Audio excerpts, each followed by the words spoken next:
Good afternoon, and welcome to a very special US election themed live stream from Novara Media.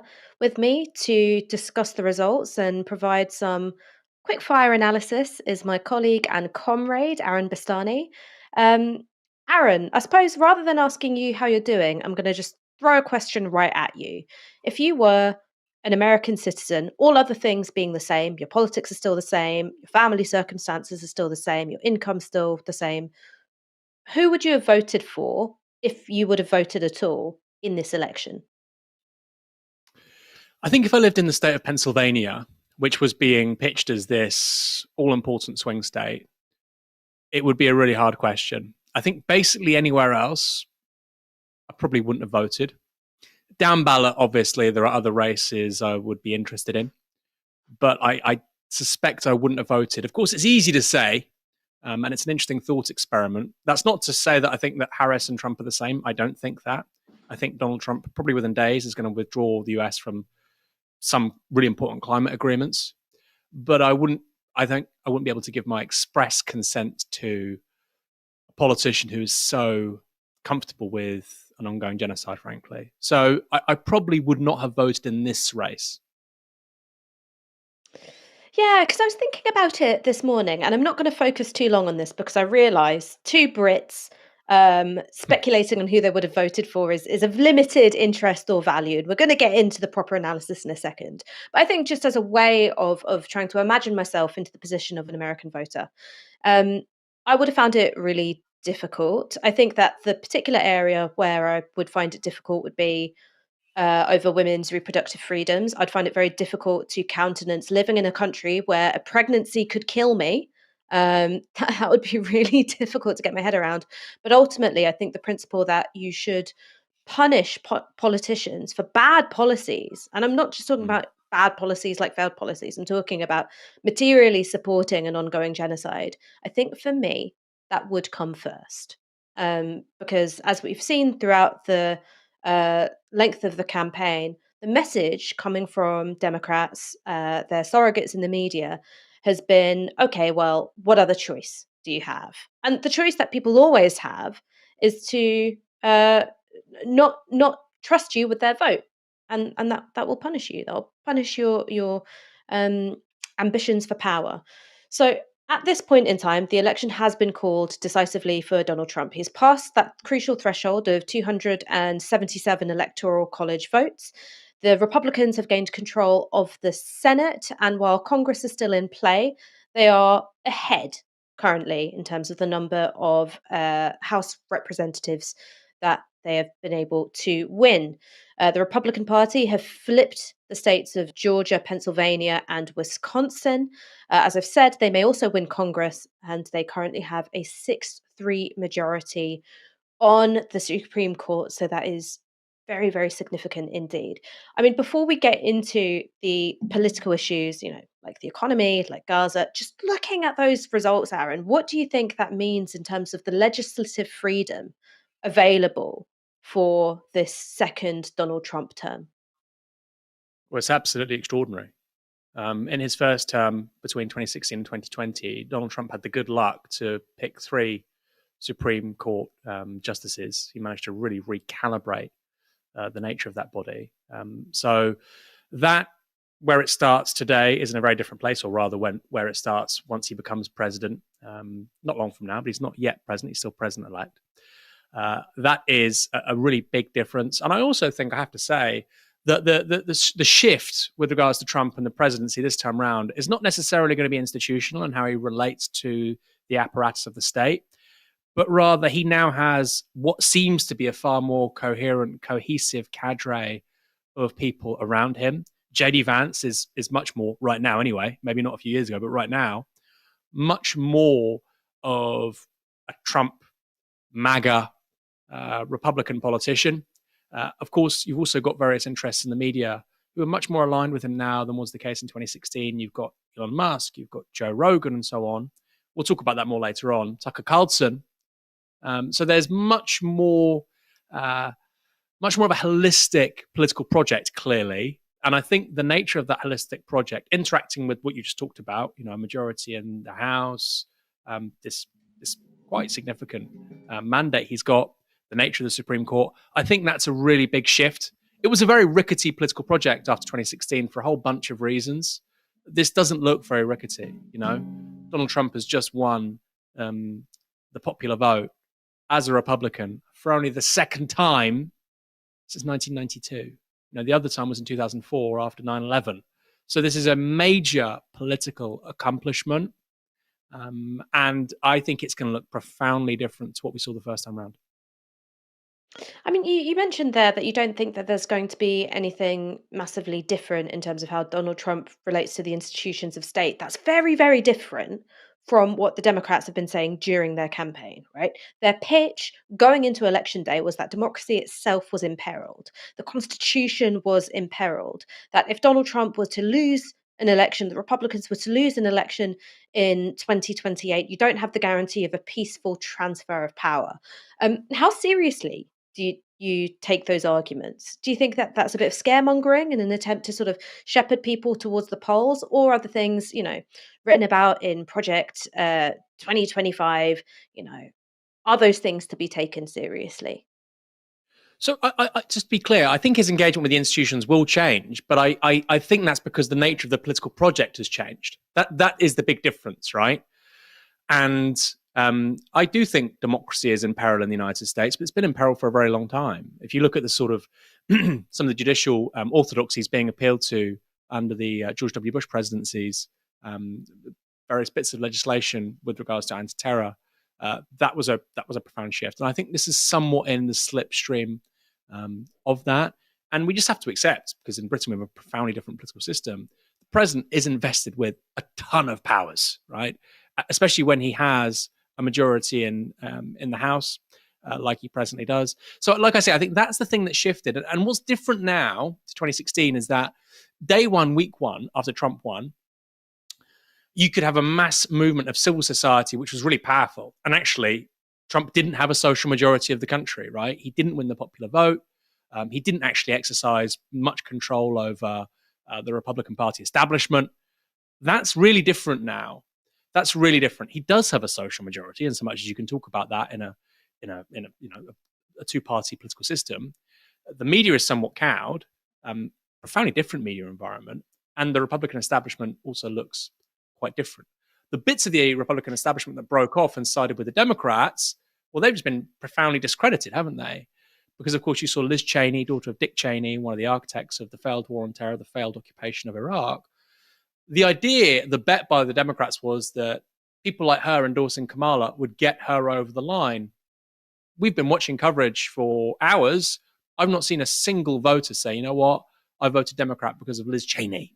I think that stuff was purely a liability for Democrats. So, like I say, the relationship to the state has changed, but only because the nature of the political project has changed. And I do think, of course, I think democracy is at threat, because I think Trump has autocratic tendencies.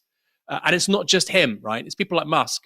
You always have to be concerned about politicians and political figures when they talk in these tones. It is existential, right? That means when it's existential, when you think it's existential, you'll do anything to win or to stop the other guys from winning. And I think that is a major, major issue. Although the counter argument is Trump is very much a sui generis, unique politician. You know, yes, there is a movement around him, but it's a movement around Trump. It's not a movement around a certain set of ideas. And I suppose the challenge for Trump now over the next 4 years, which will be very hard because he's a megalomaniac and a narcissist, will be to create a cadre of younger people who can fill that gap, successors, so to speak. You know, the Front National did it very well with Marine Le Pen and various other politicians over recent years. You know, can the MAGA movement do that? They failed to do that after 2016. So let's see what happens now. I mean, I hear you on that. I suppose the counterpoint I'd say is that I agree with you. Trump is a narcissist, and I think that like aging kings who cannot even contemplate their own death and put in plans for a successor. There is something of that in him, right? This is a completely vibes based analysis. This is not based on data or polling. It's just an interpretation of the personality type that I think that we're seeing. Unlike Marine Le Pen, who grew up as a political animal, right? Grew up in the shadow of her politician father. Um, Trump's first experience of of politics, of contesting any form of election, of governing, was running for the presidency and winning in 2016. So I think you're right. You're completely right to say that he is sui generis. There, you cannot identify another individual to compare him to. Just to say that we will be taking your questions throughout the show. I'm going to read out a few of them now. Raju Ahmed says, "Isn't APAC and the genocide the reason for why some Democrats didn't vote this time round? Why isn't legacy media picking up on this?" We're going to be discussing this in detail a little bit later on. Roger Skuse, how happy is Putin? We are definitely going to discuss the implications for the war in Ukraine in just a minute. Chiranko, will Trump really be going to go to war with Iran? Um, I'm sure we are going to talk about that. I think one thing that I'd say is that Trump is highly unpredictable when it comes to matters of foreign policy. Highly, highly unpredictable in the way that the Democrats never are. And that's something to look out for. Tom Isaacs, in light of this development, what is the outlook for a potential ceasefire in Palestine moving forward? And from is what made the Harris campaign so unlikable in the eyes of the majority of voters? How much of an effect did Stein have? So remember, you can tweet your comments on the hashtag. I think just use the hashtag Novara Live, use the same one as normal, and send us your super chats. We always really appreciate them. Um, let's get into our first like super meaty election defining issue, which is the economy.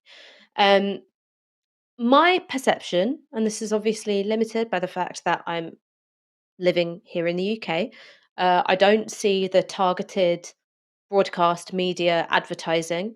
I'm making my judgments on the campaign through looking at how politicians have been talking when they've been doing big national media or big rallies. But it sort of seemed to me that the economy sort of slipped out of focus for the Democrats, particularly in the last few weeks of campaigning, in relation to matters of democracy, whether or not Trump is a fascist, and of course women's reproductive freedoms. But I just wanted to read out this tweet from Jeff Stein, who works for Washington Post, who says roughly 67% of voters rated the economy as not so good or poor per Washington Post exit polls. That's not the right graphic. It is an interesting one though, Gary. Per Washington Post exit polls, a shockingly poor number amid a hot labour market, booming stocks, much lower inflation, growing GDP. But widespread voter dissatisfaction with the economy has been clear for years. Aaron, what do you make of that? Because it sort of seems to me that what Jeff Stein is saying is that how voters perceive the economy isn't an accurate or fair representation of what's going on in the economy. Do you agree with that? Partially. I mean, it's partly true. You know, voters don't act with perfect information. You have propaganda, which is what much of the media is. Whether you're right or left wing, much of the media which you disagree with is yes, propagandistic. That's the model, right? So I partially agree with it, but not entirely. What I will say is this, which is that it's very hard to endure the kind of inflation that the United States saw after 2020, 21 and still stay in place. Now, there are some countries where that's happened, right? Where there have been elections since 2020 and the incumbents managed to survive. The two outstanding examples really are Mexico and Spain. You know, Pedro Sanchez called an election, which was the unwinnable election. And I think that's the really good comparison to hold against what's just happened in the US. If you're looking at purely the economy, if you look at the economy, Pedro Sanchez and the Social Democrats had absolutely no right to keep power after that. Similar with Mexico, with AMLO and his successor there. So he's no longer the president, but his anointed successor is now the president. And again, you know, there was high inflation there. So there is a canard, which is if you have high levels of inflation as an incumbent, you are going to get punished. We see that in the UK, for instance, in the July general election. That's partly true, but there are also exceptions. We see it, you know, you see it in a couple of other places. I mean, you could argue France, right? Although, of course, Macron held on in a weird way with those parliamentary elections that he called. He was still punished.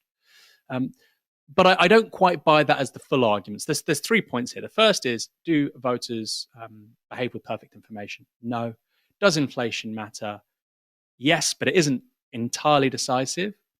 And then thirdly, the Democrats didn't have an economic offer. I knew that there was a major problem here for the Democrats really as soon as Kamala Harris was anointed as the candidate. Because unlike Joe Biden in 2020, they weren't talking about industrial policy. They weren't talking about creating and defending blue collar jobs. They weren't talking about, helping working Americans. They were talking about Charlie XCX, Brat, TikTok dances, Gen Z, and it just became completely detached from reality. It became completely detached from any kind of blue collar project. And that to me was the moment. So yes, of course, the economy matters, but I also think the optics of being somebody who stands on the economy, somebody who's going to stand for blue collar Americans, that was kind of lost. I mean, think about this, Ash, actually, in retrospect, this was always kind of obvious. Biden just about gets over the line in Pennsylvania in 2020. He's from Pennsylvania, right? And they chose somebody as the replacement. If it did boil down to one state, right, which ultimately it hasn't, multiple states have been flipped. I think Arizona as well as the ones you named. I think um, if it did boil down to one state, why on earth would you? Why would you take a political figure from your safest place, i.e., California, which is where Kamala Harris is from? Right, that's where she served as a legislator. Why would you do that? They made the argument for Tim Walz. That's kind of like filling that gap, but it clearly was inadequate. And just basic stuff like that, Ash, I cannot get my head around. I know we'll talk about that over the course of the next hour or whatever. But it wasn't just, the Democrats failed on the economy. They failed to frame themselves as a political party who cares about the economy, who cares about ordinary Americans. It's one hell of an accomplishment to make Elon Musk and Joe Rogan and Dana White, the voice of blue collar America. Now, I know the left will say partly that's alienation, false consciousness, blah, blah, blah, blah, blah. Maybe, I don't entirely buy that, but maybe. But you've created one hell of a vacuum for them to step into. And I think that's something I want to think about personally over the months and years ahead. There was a great conversation I had I mean, with I think this is. go on. I was just going to say, there was a few things that I was thinking, particularly around that like explosion of celebrity endorsements that came out in the last couple of weeks. You had Beyonce, you had Lady Gaga, you had a frankly dreadful song by Will I Am, which when I heard it, I was like, any candidate deserves to lose with this song. It's absolutely fucking dreadful. And I was looking at that, and then I was looking at some of the underlying conditions of the American economy, and in particular, how they impacted low income households. And I love Beyonce, right? I do, right? I actually tried to make her an executive director of Novara Media, and I got overruled by everyone else, right? I love her. But you're bringing out this woman who, quite frankly, is richer than God at a time when many Americans have not yet been able to recover from the kind of inflationary shock that we saw in 2021. And it just speaks to a complete, bifurcation in realities. And I looked it up. I had a look at food price inflation in the States because, you've got Jeff Stein and others saying, okay, well, the rate of inflation has cooled down, wages are going up.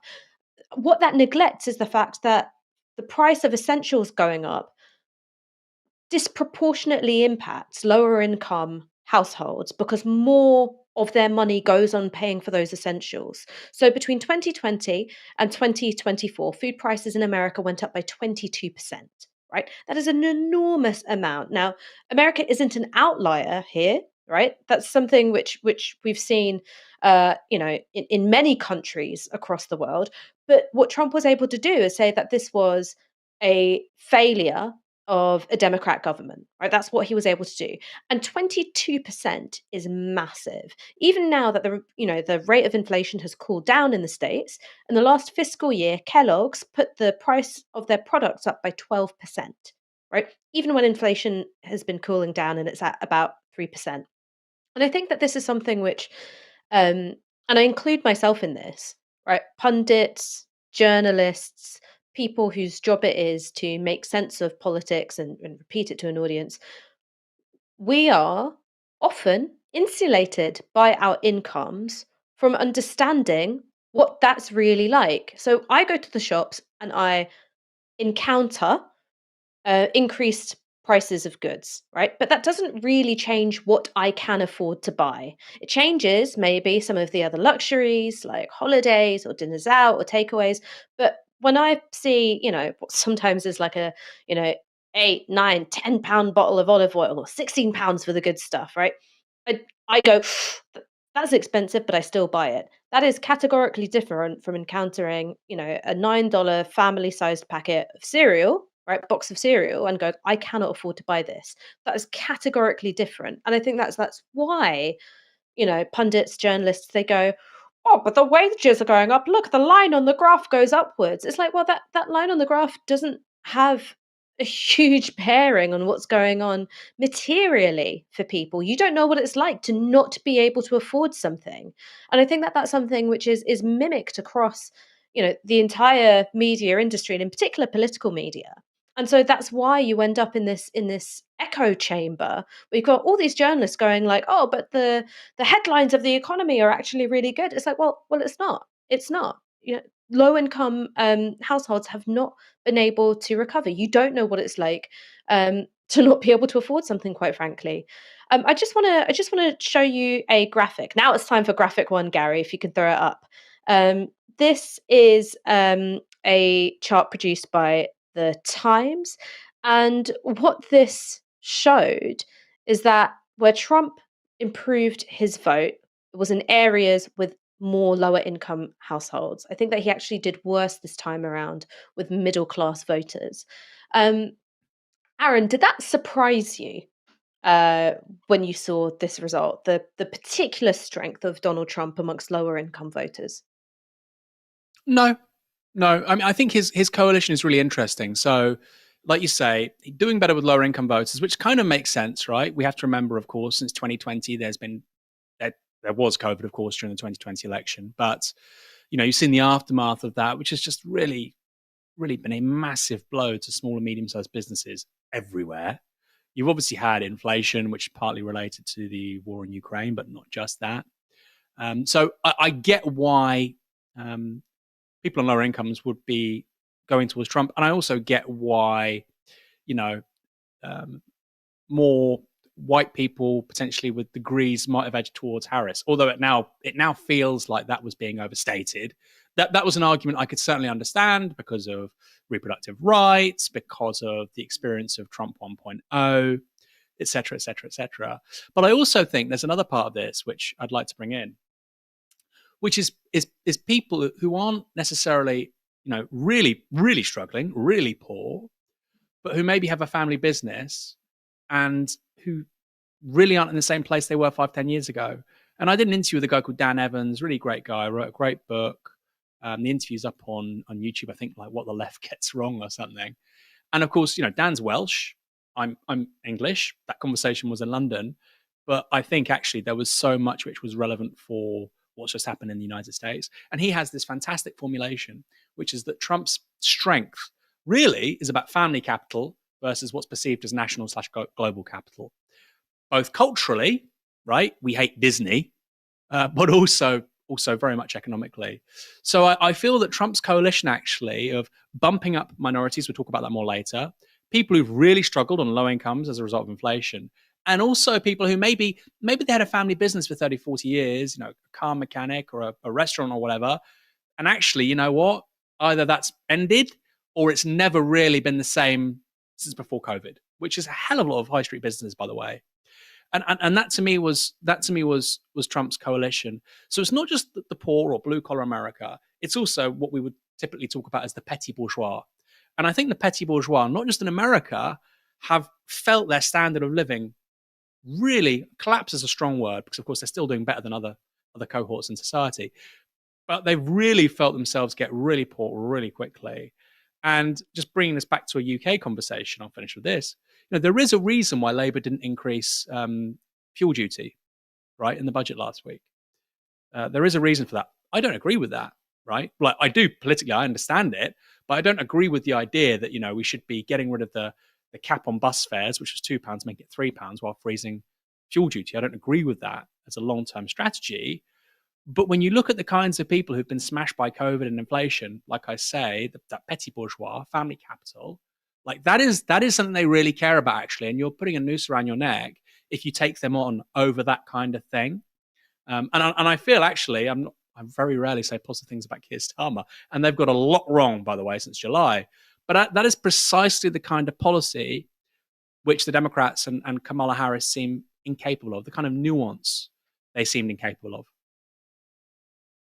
I actually agree with you about the fuel duty thing because I was also thinking about the fact that commercial haulage has to pay fuel duty. So even if you don't drive, the increased price of fuel will be reflected in the food you buy in the shops. Like that's just my hot take. I think that you should tax SUVs more, right? Pay for bus fares with that. That's what I would do. I suppose there's one thing that I want to talk about, which is the response of markets to Trump's victory, right? The dollar is strong. And I just went for lunch with a friend of mine who works around the corner who is a lot bougier than me. And he was like, look, Mm. man, like my stocks and shares ISA just went bananas this morning. I looked up and I was like, oh wow, I've got an extra £100. So I hear what you're saying about the um, family capital versus global capital element of this. But there is an element of, what you would consider to be establishment capital, legacy capital, which is quite happy with a Trump victory. Um, do you, one, why do you think that is? And Mm. second of all, how does that muddy the story or complicate the story around, low income households breaking for Trump or seeming to break for Trump in terms of the data that we've got right now? Yeah. So I personally don't think that Trump is a project of family capital against global capital. Um, and you can see that from the various sort of interests that they're aligned with. Elon Musk, for instance, the world's wealthiest person. I think the reason why he's backed Trump partly is because of the, what does he call it, the woke mind virus. I think he believes that stuff, but it's also because he wants protectionism from Chinese competitors when it comes to electric vehicles in the US. Right? He doesn't want BYD or Xiaomi cars in the US taking EV market share from Tesla, frankly. So the idea that Trump is taking on global capital, I don't personally buy that.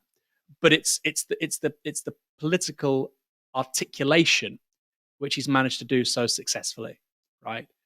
And I think it's particularly salient in a post-COVID, post-cost of living crisis world, because those businesses almost have been uniquely hobbled and challenged by those conditions. So I don't personally buy that. I think the interesting curveball here is JD Vance, who actually does believe a lot of that stuff, even though he's worked in finance and tech, etc.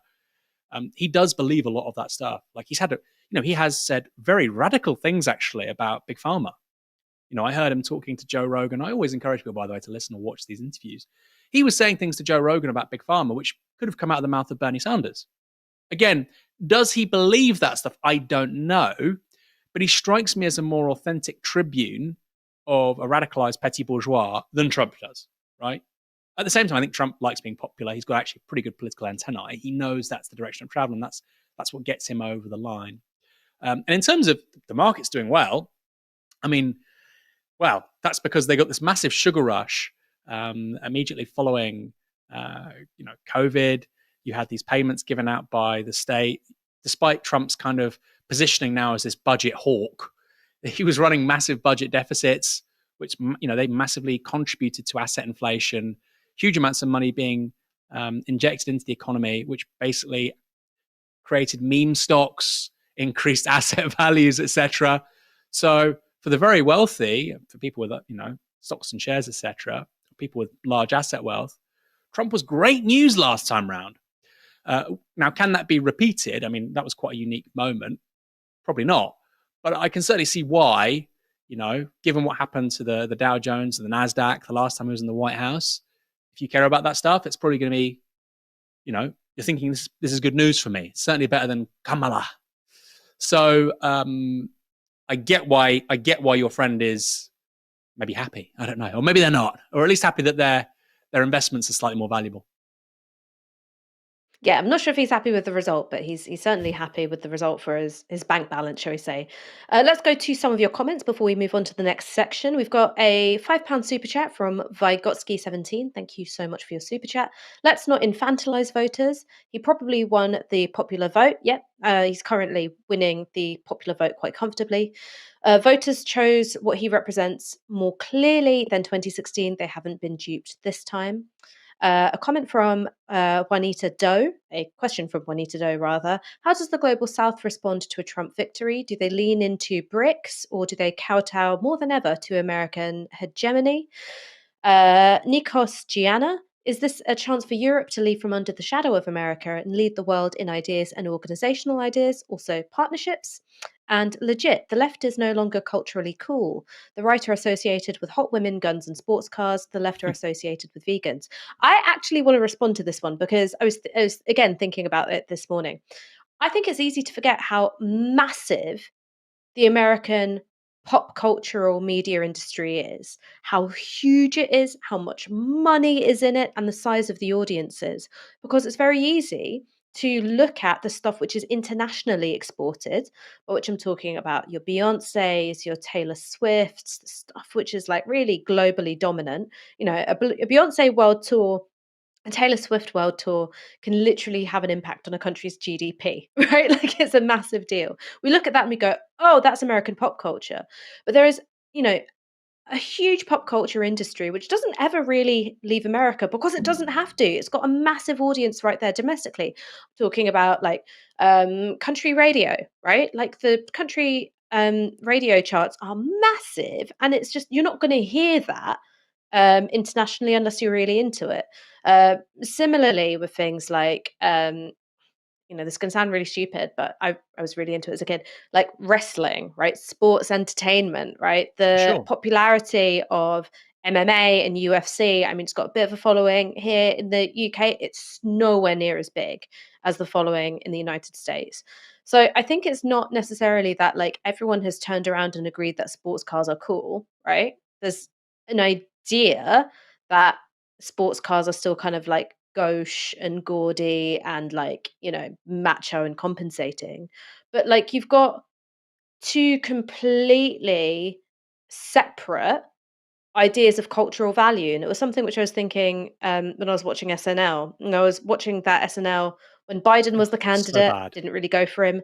Then afterwards, Biden no longer the candidate. The Biden sketches actually got funny. The Donald Trump impersonation was good, but their ability to see, Kamala clearly and like really nail her with an impression and something which is humorous, they couldn't do it. And what that told me was that what Trump would call coastal elites, what I guess we would call people who live in coastal urban centers, graduates, are more represented in like white collar jobs, in particular arts and creative fields. They've got no idea of their own blind spots. They've got absolutely no idea about what those blind spots are because they can't even lampoon themselves. Right? They can't even lampoon themselves. Right, I'm Can I going to say move one us thing, Ash, quickly? along to. Yeah, absolutely. Yeah, so I mean, I'll be really quick, right? It's something I thought about maybe a week or two before the election. The three biggest podcasts in the United States all backing Trump. You've got Dana White, like you say, appearing alongside Donald Trump. You've got Hulk Hogan, one of the most iconic figures still left over from the 80s, alongside Trump. You have the most influential journalist in America, Tucker Carlson, supporting Trump. Like this is, of course, Elon Musk, the world's wealthiest person. This is a huge ecology. And what really struck me was that at the same time, you've got the Washington Post and the LA Times, but particularly the Washington Post, which is the plaything of Jeff Bezos, and he's meant to be this quasi moderate, wealthy person, a foil to Musk's bravado and sometimes insanity. Uh, Not endorsing anybody. And that to me just absolutely said it all. 10 years ago, we thought the future of new media, post sort of legacy media world was Orca, Vice, BuzzFeed. What happened to those guys, right? And instead, the culture has really been grabbed by something different. Elon Musk on X said, "You are the media That's not true, right? The nature now of the mainstream media has profoundly shifted. Like I said, Tucker Carlson, Joe Rogan, etc. These guys are no longer disruptors. This is now the mainstream, and it's been fundamentally, capture's not the right word, but most of these guys are on the right. It was a point made by Hassan Piker, and it's spot on. And I think we've just not really seen it happen over 5 years. Actually, what's coming into focus now as the new mainstream media is very conservative coded, and that's a really interesting question for everybody, but also particularly us here at Novara Media. Right? It's not really happened so much in the UK. Of course, you've got GB News, but it's not really happened to the same extent here. I suspect because of the BBC having massive market share. But it has happened. And I mean, that to me, as much as anything else, is the big challenge to the Democrats going forward. They can't rely on the NYT and a few TV networks forever. I want to move us along to consider questions around identity, and in particular, the identity of voters and how they relate to the identity of candidates. There was a tweet from Michael J. Stern, who's a USA Today columnist. I think it would be fair to describe him as something of a Harris Waltz ultra. And what he said this morning was, is it that Harris is a woman? Is the misogyny that deep in America? And then you had lots of Harris supporters saying, well, it's because she's specifically a black woman. Um, to what extent do you think the identity characteristics of Kamala Harris was important? I don't think it's that important. I mean, you've got a sample of two, obviously her and Hillary Clinton, and neither has been successful. My view is she had no political offer. There was zero political offer from Kamala Harris. Certainly not a propositional political offer, and that's what it boils down to. You know, we were talking about her going on Joe Rogan or not, Michael and I, and I was just like, "What's the downside?" And Michael, very smartly said, something, no matter how bad it is always going to beat nothing. And I feel like that was Kamala's policy offer, right? Was basically nothing. So talk about identity and misogyny. I don't know. The most successful political campaign, I think, certainly in my lifetime. I mean, Reagan in the 80s, okay, there's a massive blowout. But given where he comes from, given his lack of pedigree, Obama in a way is just sensational, Ash. Like he absolutely reconfigures American politics rhetorically. He had the ability to do so with policy. He doesn't, of course. And that was an African American. So I really don't buy that. I really don't buy that. Is it a hindrance? Of course it is. But is that why she lost? No, I don't buy that. Maybe I'm wrong. I'm a Brit. There's a different political culture here. Maybe I'm wrong, but I really don't buy that. I'd say that what's getting confused here are two things. One is the fact that I think Hillary Clinton and Kamala Harris were both targeted with sexist, misogynist, and in Kamala Harris's case, also racist discourses, right? So was Obama, right? He was also targeted by racist discourses. I think the stuff around low IQ candidate, I think, you're really not that far off from breaking out the skull, measuring calipers, and measuring the size of people's foreheads. Then, right? I think that there is something racialized and gendered about those attacks. However, Hillary Clinton and Kamala Harris, I think, were both uniquely weak and flawed candidates. All right. Both of them represented nothing but continuity with some of the worst aspects of Democrat policymaking, particularly when it comes to foreign policy, also, particularly when it comes to the protection of corporate interests. And then I think instead of being cognizant of that and listening to that and thinking about the way in which these candidates um, were vulnerable to the ire of voters who were completely alienated from the political system, rather than thinking about that seriously, what you had was the stan culture kicking in. So Hillary Clinton and I'm with her, Kamala Harris and Brat. And it took something which was true, which is that Hillary Clinton and Kamala Harris, both, targeted by sexist attacks, took something which was true and then said, well, any kind of objection or criticism of these two candidates is driven by sexism and, in Harris's case, also racism. And that is such a dangerous thing to do, right? When you create a political culture which is incapable of hearing criticisms, that is going to make you really, really bad at going after the voters that you need, because you're constantly saying, "Am I out of touch? No, it's the voters who are wrong." And the whole stuff around, Kamala as brat, like, I'm sorry, it was embarrassing. It was completely and utterly embarrassing. Um, because once more, it gives the sense of like, here are people who are more interested in a set of cultural values, right? I still haven't listened to Brat as an album, by the way. Mark of pride on my point, because I was all about Kendrick Lamar this summer. But like, I, it was all about sort of signaling a kind of like cultural affinity, and didn't look at what the material issues affecting voters and who are the voters that we've got to go for. And it Yeah. seems to me that Yeah. like Harris failed on two fronts. We all knew that she was going to have a much harder time than Biden finding a way through the electoral college in the Rust Belt. But there was an idea that the Sun Belt, so Nevada, Arizona, these kinds of states, she might do better. And that hasn't transpired, right? That hasn't transpired at all. So a uniquely weak and flawed candidate, in the way that Hillary Clinton was a uniquely weak and flawed candidate, both of them representing continuity with some of the worst aspects of Democrat policymaking, and a sort of cult of personality, I would say, which stepped in to castigate and demonize all criticism. It's a very bad thing for a politician. I'll say two things as well, Ash. Because American liberalism, and by the way, this has infected UK politics too, because American liberalism just inherently views itself as good, and the people articulating American liberalism as good, anybody criticizing an American liberal or American liberalism must be a bad person. So it's not that surprising then that critiques, political critiques or otherwise, of Kamala Harris or Hillary Clinton would be really digested as personal, immoral, unethical.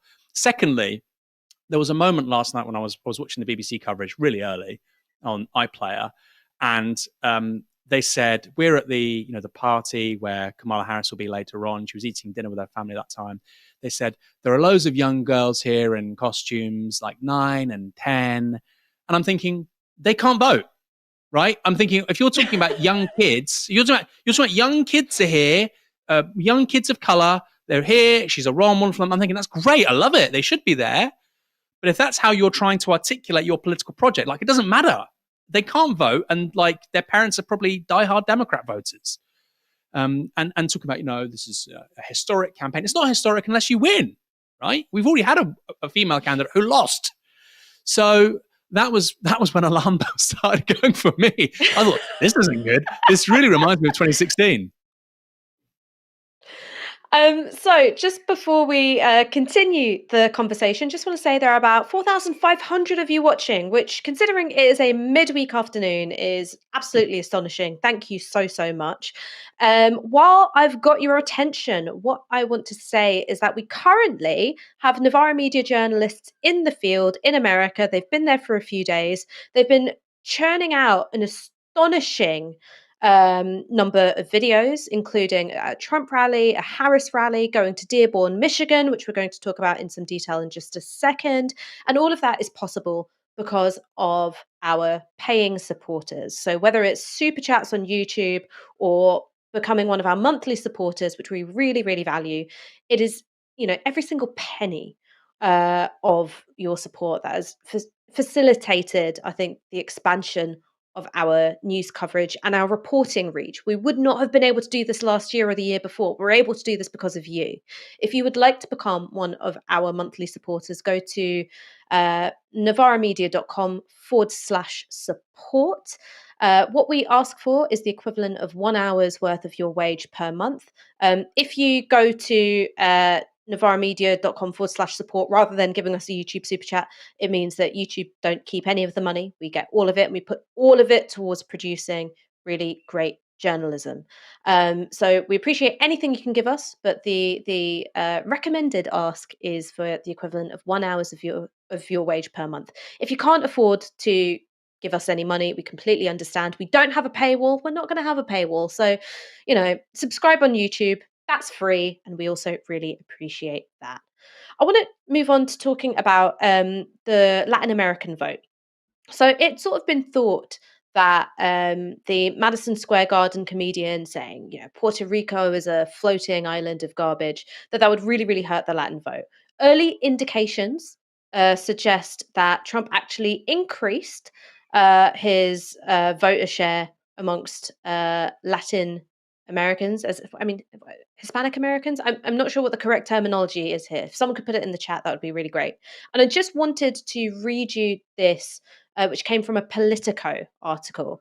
So a journalist from Politico went to Reading, not Reading near London, but Reading in Pennsylvania, and wrote this. In Reading, Moran listed off recent Republican visits. A week before we talked, Trump had held a rally at the downtown Santander Arena, which had attendees lining up around the block. J.D. Vance had come through town just a few days earlier. And in late September, Tucker Carlson had taped a segment that hit here with Alex Jones and Jack Posobiec. Harris, meanwhile, hadn't come to Reading since 2023, before she was at the top of the Democratic ticket. Aaron, do you think that the Democrats have become complacent? And what they have relied on is the fact that the Republicans have become radicalized, particularly around issues of race, that um, their statements have become more and more explicitly racist, right? More and more deliberately divisive. And they've relied on that because they're like, oh, well, that means that you're going to feel you've not got any option. You're going to turn out to vote for us. And there's a laziness there. And it's a laziness which has cost them because you have to fight for those votes. And if you won't, you know, they'll go somewhere else. Yeah, and I actually think this is a really applicable conversation to the UK as well. And I think the blind spots on the left are exactly the same. So the idea that a more diverse electorate is going to be pro-migration, there's just simply no evidence for that. Just no evidence. Sorry, you can want something to be true. It doesn't make it true. And also that certain minority communities hold more conservative values. I mean, we'll talk about Arab Americans later on, I guess. But the idea that Muslim Americans were purely going to vote on the base, even of foreign policy, and of course many of them do care about foreign policy, or they might hate Trump because of the Muslim ban after 2016, etc. Of course, some will care, but there is absolutely no reason at all why many of these voter constituencies, which have for a long time been viewed by the Democrats and the Labour Party over here as well as a safe bet, there's absolutely no reason at all why they wouldn't break to a different political project. And it's something that we really need to think about here in the UK for the next general election. We talk about British Muslims or Black Britons as, Labour voters. And if they don't vote Labour, well, they'll vote Green or they'll vote for independence. By the way, I think they will do that in increasing numbers. But there's absolutely no reason at all, if Reform can't get on top of this as a political issue, if they can't find relevant, credible, authentic political figures from minority communities to convey this message, there's no reason at all why they can't pick those voters up. They're not going to win the majority of them, right? But Trump hasn't won the majority of Latin Americans or Hispanic Americans, but they can certainly pick up decent numbers of them. I think what's the big difference here is that the sort of legacy Conservative Party project, I don't think can do that personally. I think it's cooked. Maybe it'll change under Kemi Badenoch, but that's a big difference you've seen between the Republicans and the Conservatives, that the primary system has allowed somebody like Donald Trump to remodel the party and make it capable of doing that. I don't really see that here, although I do think Labour, like the Democrats, take these voters for granted. They just do. I know many Labour activists, Labour canvassers, especially in larger cities, if they go to an area which is low income, brown and black people, they think, our people. Nobody's going to be saying vote Tory here. That's a really dangerous mindset. Really dangerous mindset. I want to move on to talk about Muslim voters, Arab American voters, and let's have a look at the results from Dearborn. So Dearborn is a city in Michigan, which is, got a large proportion of Arab Americans, Muslim Americans, and the efforts of the Undecided campaign. A lot of them centered around mobilizing Arab voters and say, look, we're going to withhold our vote. Now, there was a bit of, shall we say, chicanery around the DNC about it. The DNC treated the Undecided campaign with utter contempt. They refused even to have a Palestinian American on the stage at all to address the convention. And what happened afterwards is that the Undecided campaign basically said, we're not going to tell you what to do. We're not going to tell you to vote third party, but we're not going to tell you to vote for Harris either. And so let's have a look at the Dearborn results. Obviously, these are not the final results, but what this shows is that Trump got 47% of the vote, Harris got 28% of the vote, and Jill Stein got 22% of the vote. So, what's really telling there is that obviously, if you add Stein's vote to Harris's, Harris carries the day, right? She wins. But because you've had such a huge swing away from the Democrats, this has been a comfortably held Democratic district for a really long time. Trump wins. Before I go to you, Aaron, I want to show our viewers a piece of video because I think this is so instructive as to how the Democrat establishment viewed the Palestine movement. Just check out this video. It's from the DNC, protesters outside the DNC.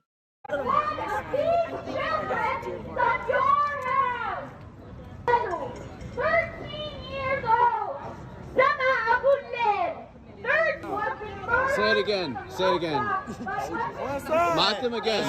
Mock the children again. Do it again. Do it again. 18 years old. 18 years old. Yusuf Hassan. 8 years old. Turn around and join the uncommitted delegates in the protest. That, to me, was astonishing. Completely astonishing because this has gone beyond saying, look, it's an election year, we don't want to rock the boat, we don't want to invite the ire of AIPAC, we don't want to alienate pro-Zionist Jewish voters. It goes beyond that, and it is treating the Palestinian cause with utter contempt. So you've got the covering of the ears, I don't want to hear it, I don't want to hear it, like, get away from me. And then you had someone mocking an activist who is reading out the names of children who've been killed in the genocide. Aaron, I know that it's the tendency of activists to perhaps cast their opponents as evil and malevolent, right? Rather than having maybe come to a different kind of strategic calculation. But when you look at footage like that, the covered ears, the outright mocking, um, what do you think the point of view of, DNC delegates was towards Muslim and Arab voters? Do you think it was like, hey, it's really sad, we're not going to be able to do this thing, we think it's going to lose us too many votes? Or was there something more like contempt or disdain in terms of how they viewed the movement? Contempt. I mean, they view anybody that will protest. Again, it boils down to that genetic disposition of American liberalism. It's in its DNA. We're the good people. You're the bad people. If you're protesting against us, you must be a bad person, right? If we're protesting against Trump, that's because we're the good people. He's the bad person. You can't argue with it. Frankly, I find it extraordinary that anybody could respond in that way. To an extent, I understand a Zionist or a radical Zionist Israeli, because they would say, well, it starts on October 7th, and that's their viewpoint. But in a way, I dislike and despise these people more. Right? They don't really have a stake in it. They should just, the common sense position of most people is there should be peace. I really am disgusted by seeing children in particular die, but of course, no innocent person should die. That's what most people think. And to mock that is really, it to me says there's something wrong with you. This is partly a broader American point, which I think that many Americans don't really understand, that their actions in the world can be highly destructive. Some of them think they're purely a force for good. Others don't really think about it because they're just entirely insulated from the consequences of their own actions. But I think this is, like I say, something slightly different. We're the good people. If you're protesting against us, you must be the bad people. You're unhinged. You're deranged. I cannot get my head around it, because in a democracy with universal suffrage, it's one person, one vote, right? And if somebody who has a vote is telling you they disagree with you, you're wrong about something, you should always listen to them. Doesn't mean you act on what they're saying, but you should listen to them. You should take that seriously. And the Democrats didn't take this seriously, just like Labour didn't take this seriously, right? And it cost people like John Ashworth their seat. It came very close to costing people like Jess Phillips and Wes Streeting their seats. I think it could cost them their seats next time round. And there's this strange, like I say, genetic disposition of American liberalism. And my worry as somebody in the UK is that it has infected the UK centre-left. Not recently either, right? Over several decades. as particularly the Labour Party has moved away from a working class Labour-based movement, which of course tries to create cross-class alliances. It's always tried to do that, but it's moved instead more towards a professionalized, third way progressive democratic style political party. The exact same responses and traits are discernible. I suppose it's slightly different in so much as, Britain's major cities, Birmingham, London, in particular, a few others as well, Sheffield, are so profoundly diverse these days, and they tend to have Labour representatives. It's difficult for Labour politicians and for Labour activists to be that dismissive, that contemptuous. But you know what? I think if they thought they could get away with it, some certainly would be. I want to just move us on to focus on Kamala Harris specifically, because we've obviously talked about her being a weak candidate. We've talked about this kind of stan culture around her. But I thought that was a really telling moment, which is she went on The View, which is this hugely popular television show. I think it's got like Whoopi Goldberg and, lots of other kind of famous female celebrities. It's like their equivalent of Loose Women, except it's got like actually really famous people on it. And she was asked, what would be different about your presidency compared to Joe Biden? And she said, not a thing comes to mind. And then she said, no, wait, I'm going to put a Republican in the cabinet. Right. So that was her answer. I can't think of anything that's going to be that different. Whether it's on foreign policy or, combating inflation or anything. And then it was this kind of symbolic, procedural, insidery Washington thing that no one gives a fuck about, right? To put it crudely, nobody cares about it.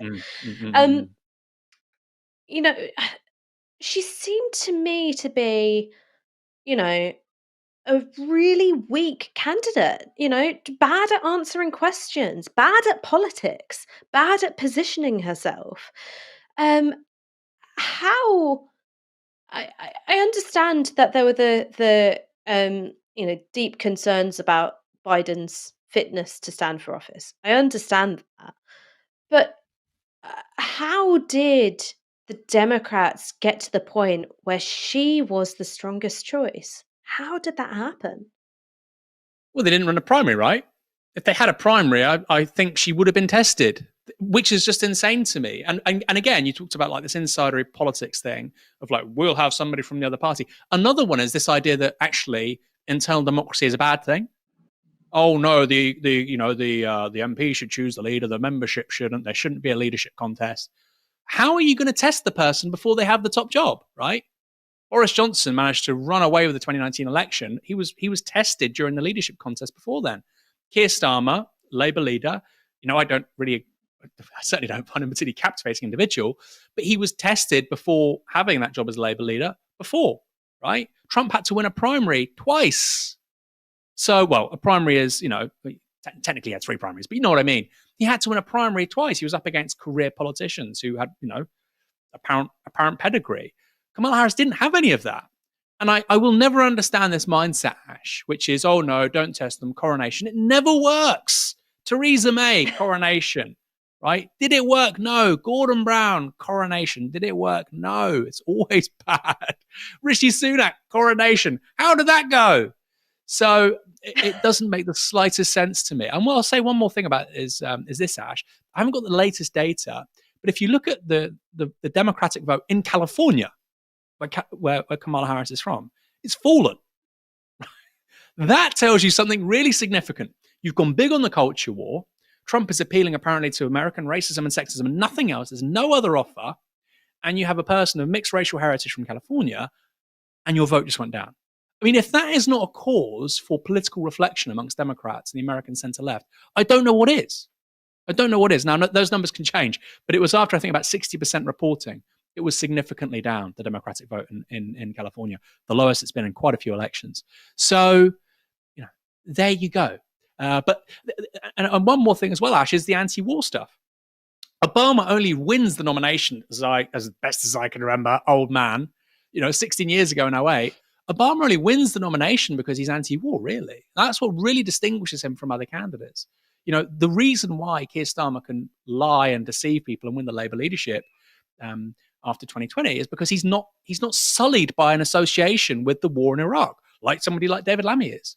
Nobody who voted for that is likely to be voted as Labour leader anytime soon, because the Labour membership is just like, no, it's revolting.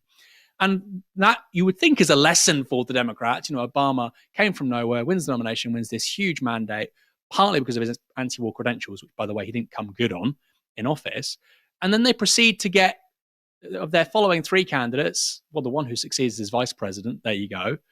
But the other two, one's Kamala Harris and one is Hillary Clinton, who in no way, represent that continued break. Yeah, Hillary Clinton is the face of the forever wars, and Kamala Harris is saying, yeah, let's get embroiled. Let's fund open blank check for war in West Asia, and let's have absolutely zero questions or critique of what's going on in Russia, Ukraine. Now, I know some people watching this going, how dare you, Aaron? We need to support Ukraine. Great. Say that. There's a political overhead there. How are you going to deal with it? Americans don't want forever wars anymore. And somehow the Republican Party, which was the party of warmongers at the start of this century, and by the way, I don't think they're an anti-war party, have somehow managed to capture this label of being opposed to war. It's absolutely remarkable. I think there's also just a really basic point, which is if you're saying, okay, well, we can't afford universal healthcare provision which doesn't have gaps, we're not going to support a nationwide rollout of proper paid sick leave provisions. That's something that Waltz had said not that long ago, and then it just wasn't reflected in the Democratic policy platform at all. Saying, okay, well, we can't have these things, but there's going to be a blank check for Ukraine and for Israel. Like, that's not, people go, what gives? What gives? Suddenly we have endless money over here. I just wanted to point you towards this bit of analysis from Asted Herndon. So Asted Herndon works for the New York Times. He has an election podcast, which I think is called The Run Up. And one of the things I like about Asted is that he makes an effort to talk to voters. He's very, very skeptical of pundit and journalistic narratives. He's much more interested in what pollsters and voters say. And so this is what he tweeted. The original post is a reply to Nate Silver, in which he says, the biggest thing in this race happened in plain sight post midterms. Dems tied themselves to an unpopular incumbent, and with him, the status quo in a change election.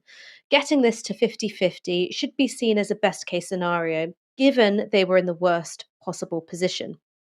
And then his response to his own tweet, I thought Harris would make up more ground via gender gap and late-breaking undecideds, but it's not like this result is some mystery. The opposite.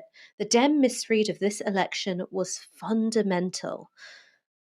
I guess if you're going and looking for a kind of, sliding doors moment or an original sin, is it Biden stepping down so late? Biden steps down so late, there's no time for a primary. You end up with this coronation of a very weak candidate, and everything flows downstream from there. Is that the moment you'd pick, or is it something else? It's something else, Ash. Do you know when it was? When? It was when the DNC stitched up Bernie Sanders ahead of 2016. That is when this whole shit show starts, right? Because first of all, it means that the Democratic Party can't really offer a blue-collar politics, a propositional politics to the voters that actually matter in these particular states, and who it's relied on to win forever, or in recent history anyway, in my lifetime. That's when it starts. And we're still living, by the way, in the slipstream of that decision. Right? And this is not me being conspiratorial. There absolutely was a stitch-up by the DNC to stop Bernie Sanders being the Democratic candidate in the 2016 election. Now, maybe he would lose to Trump. A big deal, okay? So did Hillary Clinton. A lot of the polling suggests he would have won. And I think it really just would have changed the political temperature and environment of the US.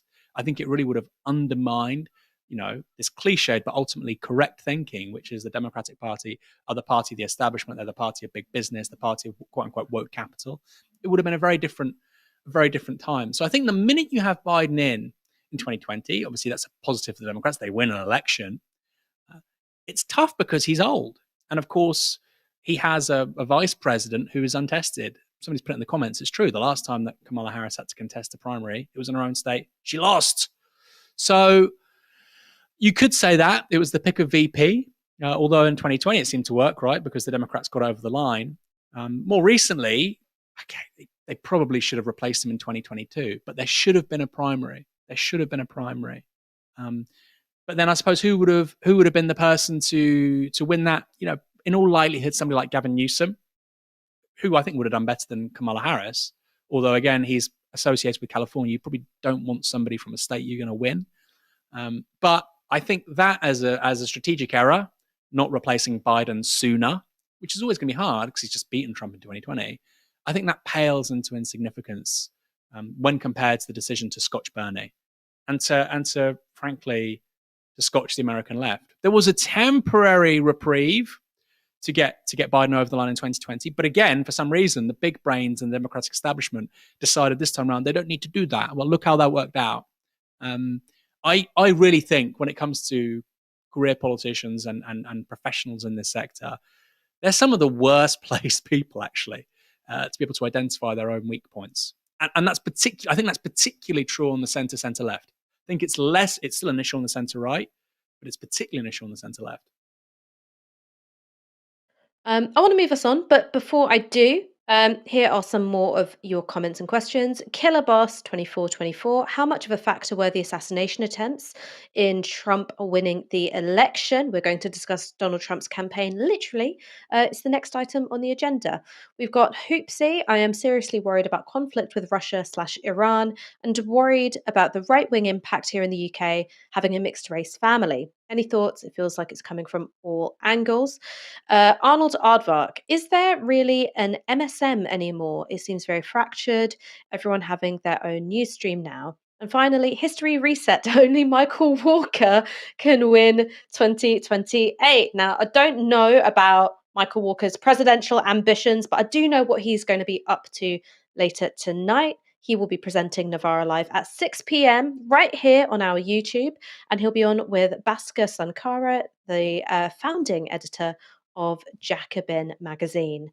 Right, let's talk about Donald Trump, because I suppose so far what we've done is we framed this as a Democrat loss, and in terms of them being the incumbents, obviously it is. But Donald Trump has won the Electoral College. He's on course for a popular vote win by a comfortable margin. This was clearly a devastatingly effective campaign by Trump and JD Vance. If you could give me just your top lines on why, that would be great. Top lines. Innovative media strategy, which has worked, and a policy offer. And the Democrats had neither. And they also entertained people. That does help. Again, the centre left doesn't like to say it, but if you've got a captivating candidate, it generally helps. The Democrats didn't have that. So 3 things. Captivating is the word. It was something which I said, and I said it in jest, but actually it was true. Michael Walker last week asked me, so who do you think's going to win? And I was like, I've got to say Trump. And Michael was like, why? And I was like, because he's hilarious again. And a hilarious Trump is historically a successful Trump. And again, people don't like to hear it. I'm not talking about hilarious in the sense of being cruel. I'm talking about hilarious in that, like, you can't take your eyes off him. That sort of like weird dancing for like, an hour or whatever it was. It's like, I don't know why I can't stop looking at him. He's able to capture attention and be unpredictable in a way that Democrats almost never are. I suppose I've got a question which is about the way in which culture war and masses of identity, the way that's mobilized by Trump and by Vance. It's obviously racist, right? The things that they're saying, that their supporters are saying, they're obviously racist.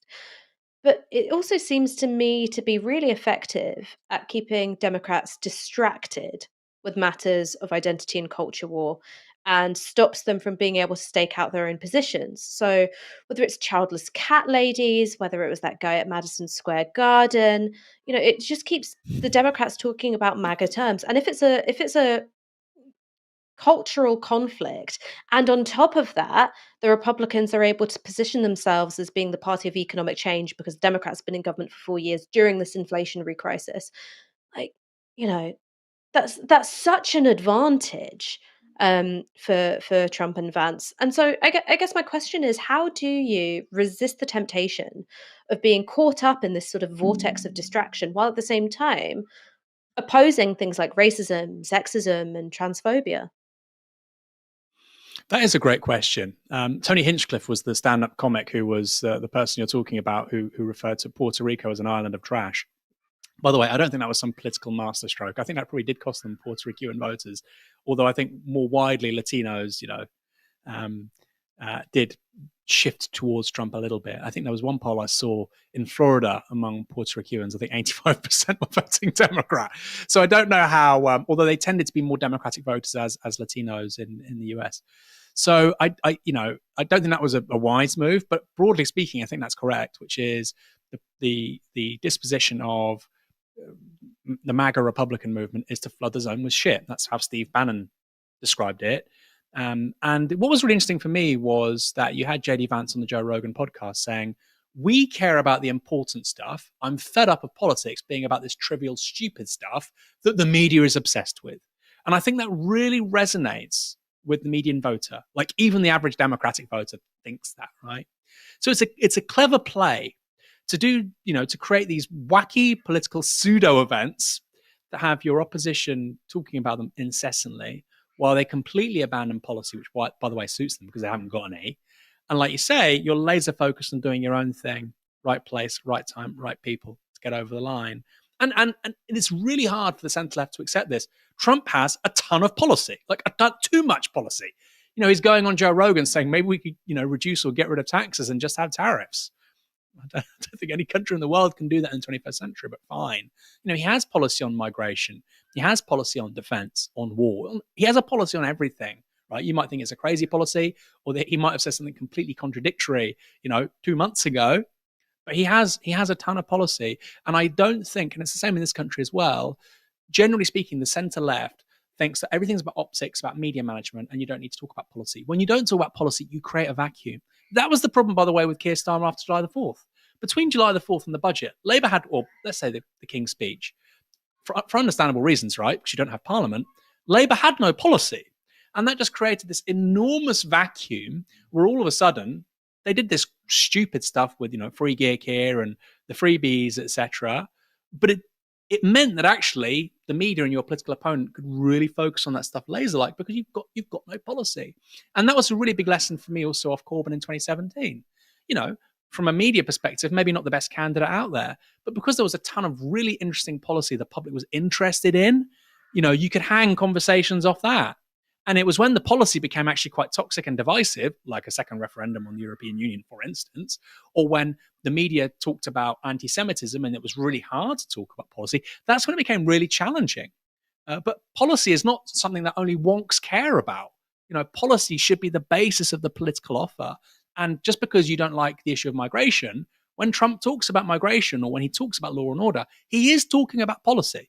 He said, I want to fund the police. I don't want to defund the police. I want to strengthen the borders. I want to, incarcerate more people. These are policies. You don't have to like something for it to be a policy. So I think that is a major, major thing for me. And I think, again, it's just about how ideological the centre is, that they don't even realize what they're doing. He has no policies. He has a ton of policies. He has more policies than you do, right? And at the same time, like I say, flooding the zone with shit for your opponent is very clever, and I do think it's intentional. I mean, just before I move on and read out a few more comments, I suppose one thing that I'd say is that also paint policy in primary colours. One of the things that some people have been saying is like, well, Harris did have a plan, and it's like, look, once you're explaining, you're losing, right? If I'm saying like, it is not obvious to me what this plan was, whatever it was less prominent than the stuff that was in primary colours about the threat to democracy, then it's a failure. It's a failure of policy, and it's a failure of policy comms. But I'm just going to read you a few more super chats. Josh with $4.99. Ash is right. Rashida Tlaib won Michigan, for Biden with her organising in 2020. They completely pushed her away. P.S. I met Owen Jones at my bar. Oh, we've all met Owen Jones at a bar, Josh. Nothing to boast about. But thank you for your super chat. And also, Owen Jones is a really lovely guy. I'm just teasing him. We've got Vygotsky 17 with £5. Thank you so much. As a psychologist, I see a darkness in the US. The death drive, we should do better to understand the psychology of voters. Elections are not just numbers. I would say nihilism in some ways rather than death drive. I would say that there's certainly something nihilistic and vengeful in the sense of I've been so fucked over and I just want revenge. And I think that is an important component.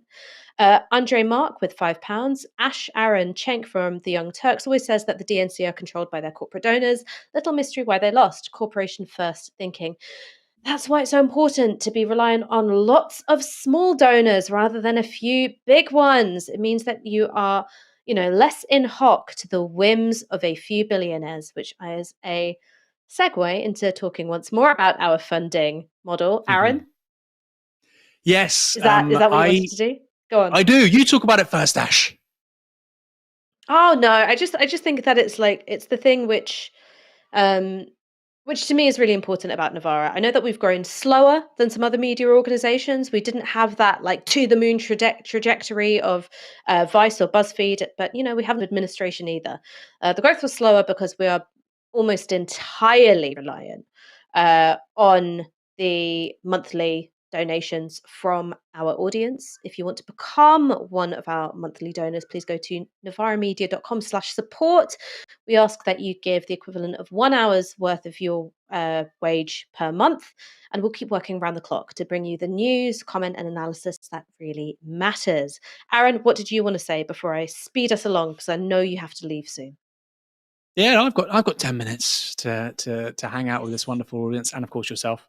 What I would say is this, Ash, you're going to see in response to this news, obviously it's not good news if you're on the left, Trump winning the presidency. My immediate thought is, oh my God, Paris Treaty's gone. I think he's going to withdraw the US from a bunch of climate commitments. But what I would say is that the worst thing the left can do right now is default to this whole resist thing again. And that's what you're going to see from lots of the media, right? New York Times, The Guardian. I'm not attacking them for it, but that's just what they're going to do because it's going to get loads of money. They're going to say, we need to resist. We need to stop Trump, which is effectively saying we need to create propaganda for people to beat Trump. I don't buy that, right? I do not buy that. The left has lost really badly today, but also lost in 2016, partly because we weren't interrogating vulnerabilities and really important political questions. We here at Novara Media, we want to do the news, we want to do comment, we want to do analysis. We obviously want to talk about stories that the rest of the legacy media doesn't really want to touch. Labor organizing, people being evicted as renters, etc. We want to talk about all of that. We also want to create resources for a thorough, critical, intelligent conversation whereby people can refine their politics, their policies, their views, their ideas, and that feeds into better action politically, better outcomes, right? So I think actually, me personally, and maybe people disagree, this whole resist thing now, we have to, stop Trump. Well, he's won. The first thing to do is to understand, analyze why he's won, and actually how the left can get back on its feet again. I think the left has got a hell of a lot wrong over the last 10 to 15 years. By the way, often myself included, but we need a media which is self-critical as well as being a counterweight to legacy media. And I think, frankly, Novara Media is one of a handful of outlets capable of doing that. If you think that's important work, like I say, and Ash has just said, go to novaramedia.com/support and help us build that different kind of media, one that's capable of self-interrogation, creating assets and resources for people to promote a different kind of politics. I think, like I say, I think frankly, in the UK, we're uniquely placed to do that. I hope the link is in the description below as well. And hopefully, Ash, by the time of the next UK election, we are just going to be huge, to borrow a rather orange-looking man in the White House soon. Huge. So one more comment before I move us on to our final section. We've got a comment from Lily. I get that too, Aaron. Left-wingers I watched from the US were focusing too much on Trump and how he was bad. Also, Kamala was doing this rather than strengthening Dems' policy messaging. Right, so I'm going to just move us along and thinking about what a second Donald Trump presidency might mean in a few key policy areas. Now, this is by no means exhaustive. This is going to be a story that we follow really, really closely, particularly on Novara Live. But this is just a real, first impressions temperature check.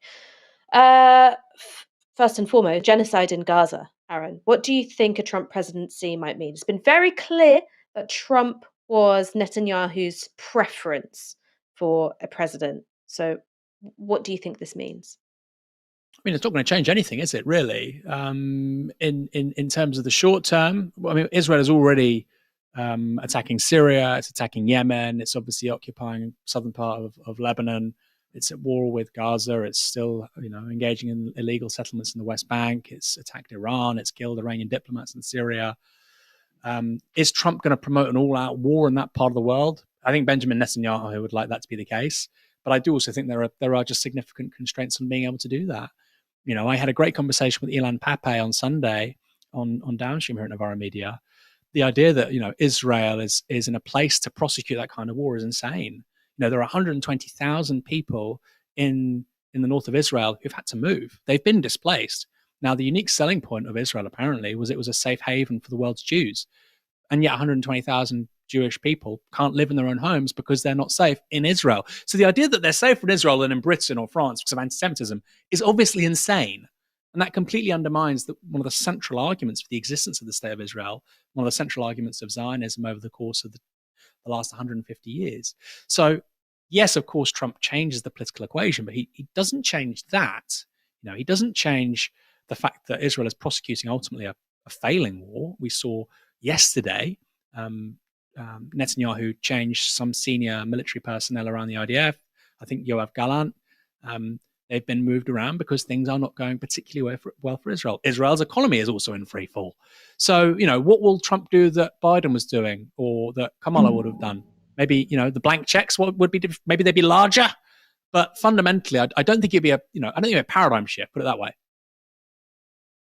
I think that the defining feature of Trump is his unpredictability when it comes to foreign policy. It's really difficult to anticipate what his next move is going to be. And so when it comes to something like, would Donald Trump write effectively a blank check for a war with Iran? My honest answer is I don't know. I don't know. I don't think it's going to make a huge amount of difference to the ongoing genocide in Gaza. Perhaps you're going to have more bullish diplomatic support, on the part of the US for Israel in terms of international institutions. Maybe you're going to have, more vociferous assaults on the integrity of the ICJ or the ICC.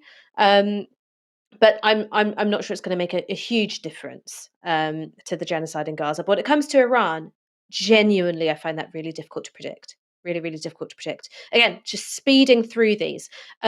Ukraine. So just to remind our viewers, the position of Zelensky is that war cannot stop until there is a complete Russian withdrawal from all Ukrainian territory. So that doesn't just include the Donbass, that also it's Crimea. Um, that that obviously is the doubt a lot of support in terms of military aid, weapon sales. What Zelensky wants and what Biden has said no to so far would be providing the kind of weaponry which can only be used with NATO, guidance and support, which could penetrate targets inside of Russian territory. What do you think Trump is going to do? Do you think that you're going to see Trump go, yeah, you know what, you can have some fighter jets, or like, yeah, you can have these kinds of missiles, which could be used inside Russian territory, or do you think you're going to see something else? So I think this is where the big shift's going to be. It's not going to be necessarily around Gaza, Iran, although, like you say, he is very unpredictable. I think it's going to be around European security, which would be a continuation of Trump 1.0, right? He went to the Europeans and said, I ain't going to fund NATO. The US is not going to fund the collective security of Europe unless you increase your military budgets, which they did. So I think that is predictable, right? I think the focus will be on, he effectively looks at the Europeans as freeloaders with regards to their own collective security. Kind of true. Not entirely true, but kind of true. And I think he will be a massive shift from what we've seen with Biden on Ukraine. I think he'll be looking to settle that conflict quite quickly. I don't know how he'll try and do that. I mean, in his conversation with Joe Rogan, he said, Joe Rogan said, well, how would you have stopped it? And he just said, Joe, I would have met Vladimir. I would have said, you're not going in. Growling at somebody doesn't necessarily mean you're going to get your way. I mean, Trump seems to think that. So I think that's going to be the major shift. And I wouldn't be that surprised if effectively the cash transfers to Ukraine stop. And the big thing as well is, I think this is the big thing that matters now, is that Europeans have to understand European security has to be a matter for Europe. You cannot depend on the White House. If you said this as somebody on the left over the last 10 years, you were called a Putin, puppet. Well, it's a fact. We are depending on Donald Trump and his White House for the security and defense of Europe, which is insane. It's insane.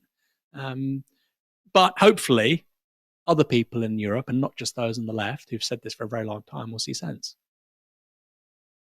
And I suppose the last thing that I want to do is climate.